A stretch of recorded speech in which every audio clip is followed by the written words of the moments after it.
probate case is filed, the probate clerk sets a hearing date. Now, the petitioner must give notice of that hearing to anyone who may have the right to get some part of the estate, plus the surviving family members, even if there is a will and they are not even named in it. So any person who is interested in the court case may file a request for special notice. There's a special form for that. And this means that they must receive a copy of the paperwork that is filed by the person who's chosen to manage the estate. So that would be the executor or the administrator. The petitioner, the one filing, cannot mail the notice. It must be mailed by any other adult who is not a party to the case. Then the petitioner must arrange for a notice to be published in a newspaper of general circulation.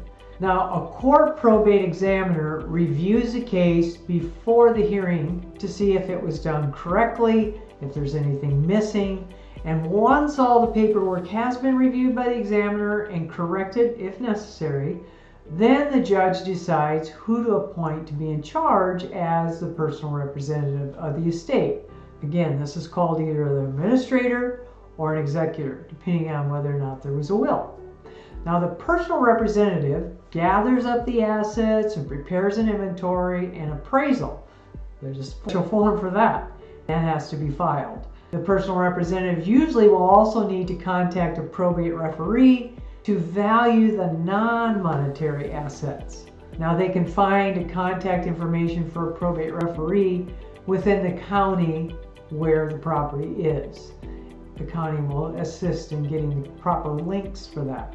Now, the personal representative provides formal notice to creditors with a notice of administration to creditors. There's a special form for that.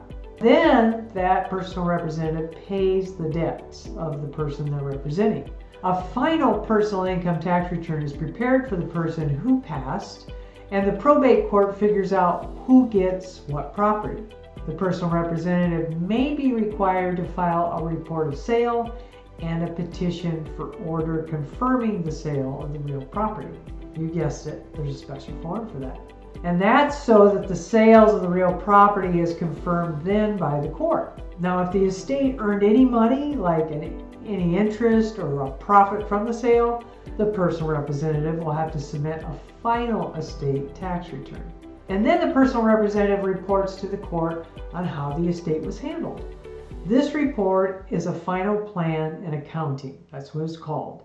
And the report is scheduled for a hearing so the judge can then review how the personal representative handled everything and looks at all the receipts in the final administration, and the judge needs to be satisfied that everything has been properly taken care of. After filing with the court, any required final receipts, as I mentioned, to show that everyone received their property from the estate, the court then discharges the personal representative from his or her duties. Now, as you can see, there's many details and timelines for sure. And Diane, who was an administrator for her husband's probate that I had, said it very well. She said having a probate attorney to assist with the proper forms and the filing times is worth every penny paid. So comment below if you need a probate attorney referral, and I'll look forward to seeing you next time.